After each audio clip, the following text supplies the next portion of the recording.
ಎಲ್ರಿಗೂ ನಮಸ್ಕಾರ. ಚಂದೂಸ್ ಕಿಚನ್ಗೆ ಎಲ್ರಿಗೂ ಸ್ವಾಗತ.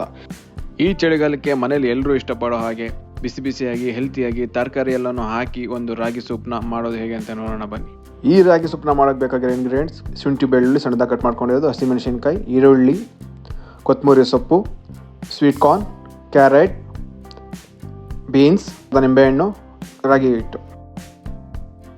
ಮೊದಲು 1/4 ಕಪ್ ರಾಗಿ ಹಿಟ್ಟಿಗೆ ಅರ್ಧ ಕಪ್ ನೀರು ಹಾಕಿ ಗಂಟು ಇಲ್ದಿರೋ ಥರ ಮಿಕ್ಸ್ ಮಾಡ್ಕೋಬೇಕು. ಮಿಕ್ಸ್ ಮಾಡಿಕೊಂಡು ಇದನ್ನು ಸೈಡ್ಗೆ ಇಟ್ಕೊತಿದ್ದೀನಿ.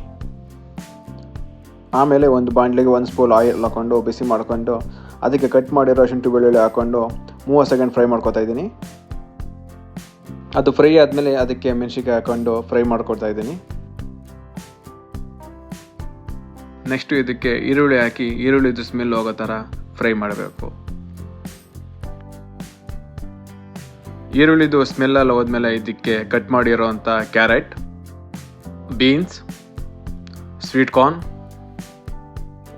ಹಾಕ್ಕೊಂಡು ಒಂದು 5 ನಿಮಿಷ ಅರ್ಧ ಬೇಯಷ್ಟು ಫ್ರೈ ಮಾಡ್ಕೊತಾ ಇದ್ದೀನಿ.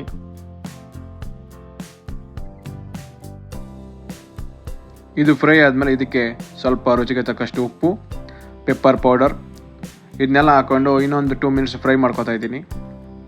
ಇದೆಲ್ಲ ಫ್ರೈ ಆದಮೇಲೆ ಇದಕ್ಕೆ ಒಂದು 1.5 ಕಪ್ ವಾಟರ್ ಹಾಕೋತಾ ಇದ್ದೀನಿ. ಇದು ಬಾಯ್ಲ್ ಆಗೋಕ್ಕೆ ಸ್ಟಾರ್ಟ್ ಆದಮೇಲೆ ಮಿಕ್ಸ್ ಮಾಡಿ ಸೈಡಲ್ಲಿ ಇಟ್ಕೊಂಡಿರೋಂಥ ರಾಗಿ ಹಿಟ್ಟನ್ನ ಇದಕ್ಕೆ ಹಾಕಿ ನಿಧಾನಕ್ಕೆ ಲೋ ಫ್ಲೇಮಲ್ಲಿ ಕುದಿಸ್ಕೋಬೇಕು. ಯಾಕಂದರೆ ಇದು ಹೈ ಫ್ಲೇಮಲ್ಲಿ ಇಟ್ಟು ಕುದಿಸಿದ್ರೆ ಬೇಗ ಗಟ್ಟಿ ಆಗಿಬಿಡುತ್ತೆ, ಸೂಪ್ ಥರ ಕನ್ಸಿಸ್ಟೆನ್ಸಿ ಬರೋಲ್ಲ. ಅದಕ್ಕೋಸ್ಕರ ನಾವು ಲೋ ಫ್ಲೇಮಲ್ಲೇ ಈ ಥರ ನಿಧಾನಕ್ಕೆ ಮಿಕ್ಸ್ ಮಾಡಿಕೊಂಡು ಕುದಿಸ್ಕೊಂಡ್ರೆ ನಮಗೆ ಸೂಪ್ ಥರ ಕನ್ಸಿಸ್ಟೆನ್ಸಿ ಬರುತ್ತೆ. ಇದೇ ಥರ ಈಸಿ ಮತ್ತು ಹೆಲ್ತಿ ರೆಸಿಪಿಗಳಿಗೋಸ್ಕರ ನಮ್ಮ ಚಂದೂಸ್ ಕಿಚನ್ಸ್ ಚಾನಲ್ನ ಬೇಗ ಸಬ್ಸ್ಕ್ರೈಬ್ ಮಾಡ್ಕೊಳ್ಳಿ.